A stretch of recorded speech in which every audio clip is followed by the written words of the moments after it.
मच्छिंद्र बांगर महाराष्ट्रातील आणि देशातील हवामान परिस्थिती संदर्भात ताजा अंदाज देणार आहे. बंगालच्या उपसागरात तयार झालेलं कमी दाबाचं क्षेत्र हे तीव्र झालं असून ते विरुद्ध दिशेने जाण्याची शक्यता आहे. त्यामुळे त्याचा भारतीय हवामानावर फार परिणाम होईल असं वाटत नाही. भारतीय हवामान खात्याने 23 तारखेला पुन्हा एकदा नव्याने अंदाज जाहीर केला आहे. यामध्ये विदर्भ, पूर्व मध्य प्रदेश, छत्तीसगड, ओरिसा, तेलंगणा, पश्चिम बंगाल आणि आसाम वगैरे राज्यांमध्ये पावसाचा अंदाज देण्यात आला आहे. 24 तारखेला देखील तेलंगणा, ओरिसा, पश्चिम बंगाल, आसाम या काही राज्यांमध्ये पावसाचा अंदाज देण्यात आला आहे. GFS मॉडेलनुसार आपण जेव्हा अंदाज बघतो तेव्हा आज केरळ, तामिळनाडूमध्ये, दक्षिण कर्नाटकात थोडं वातावरण बनण्याची शक्यता आहे. त्यानंतर मात्र म्हणजे 24 तारखेपासूनच याचा प्रभाव कमी होण्याची शक्यता देखील दाखवण्यात आली आहे. थोडं तेलंगणा, केरळ किंवा पश्चिम बंगाल, ओरिसा या राज्यांमध्ये किरकोळ पावसाची परिस्थिती निर्माण होऊ शकते. या पलीकडे याचा प्रभाव साधारण 27-28 तारखेनंतर राहणार नाही. 2 तारखेला एक WDचं क्षेत्र उत्तर भारतात आहे, परंतु अति उत्तरेला आणि अतिशय कमजोर आहे. त्यामुळं तसं ही 4 मार्चपर्यंत कोणत्याही पावसाच्या विशेष ॲक्टिव्हिटीज दाखवण्यात आलेल्या नाहीत. थंडी तशी संपल्यात जमा आहे. आपण बघतो 23 तारखेला मराठवाडा, विदर्भ, पश्चिम महाराष्ट्र, कोकण या ठिकाणी जवळपास 22°C वरती रात्रीची थंडी आहे. थोडं उत्तर महाराष्ट्र, उत्तर कोकण या भागात 27-28 तारखेला थोडी थंडी कमी राहण्याची शक्यता आहे. मात्र हळूहळू संपूर्ण भारतात थंडीचं प्रमाण कमी होण्याची शक्यता आहे. दुपारच्या तापमानातही मोठ्या प्रमाणात वाढ झाली असून जवळपास 34°पेक्षाही अधिक तापमान वाढलं आहे. काही विभागात ते 35 ते 36° पर्यंत पोहोचण्याची शक्यता आहे.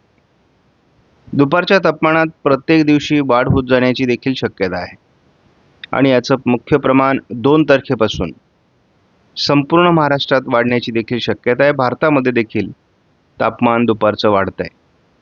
त्यामुळे मार्चची सुरुवात अतिउष्ण असल्याची या ठिकाणी स्पष्ट संकेत देण्यात आलेले आहेत. 10 मार्चपर्यंत तर पूर्व विदर्भाचा काही भाग किंवा थोडा दक्षिण मराठवाड्याच्या काही भागात ढगाळ परिस्थिती निर्माण होईल. छत्तीसगड, ओरिसा, आंध्र प्रदेशमध्ये हलक्या पावसाची शक्यता आहे. मात्र केरळ आणि तामिळनाडूमध्ये काही भागात जोरदार पाऊस होऊ शकतो. या पलीकडे पावसाचा अंदाज नाही. जरी बंगालच्या उपसागरामध्ये वातावरण तयार होत असलं तरी GFS मॉडेलने कुठेही विशेष वातावरण दाखवलेलं नाही. ECMWF मॉडेलने देखील 9 तारखेपर्यंत कुठेही विशेष वातावरण दाखवलेलं नाही. केवळ ढगाळ परिस्थिती थोडं मराठवाड्याचा दक्षिणी भाग, पूर्व विदर्भात असू शकते आणि केवळ केरळमध्ये चांगल्या पावसाचा अंदाज आहे. अति उत्तरेला WD असल्यामुळे जम्मू काश्मीर, लेह लडाखमध्ये थोडी पावसाळी परिस्थिती निर्माण होऊ शकते. अंदमान निकोबार बेटांवर देखील वादळी पावसाची शक्यता आहे.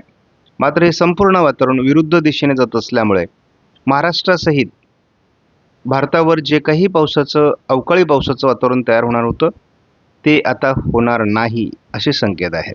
आपण बघतो CFS मॉडेलने जो काही विकली म्हणजे आठवड्याचा अंदाज दिलेला होता त्यामध्ये हे बंगालच्या उपसागरातील हवामान प्रणाली विरुद्ध दिशेने जाईल असा अंदाज दिलेला होता आणि त्या पद्धतीने या हवामान प्रणालीत बदल होऊ लागला आहे. तसं पुढील 2 आठवडे विशेष पावसाचा अंदाज कुठे नाही.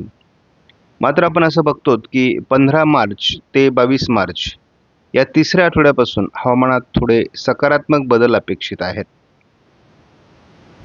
तसाही महाराष्ट्रात मार्चमध्ये फार पावसाचा अंदाज नाही, परंतु वातावरण पावसास पोषक राहील.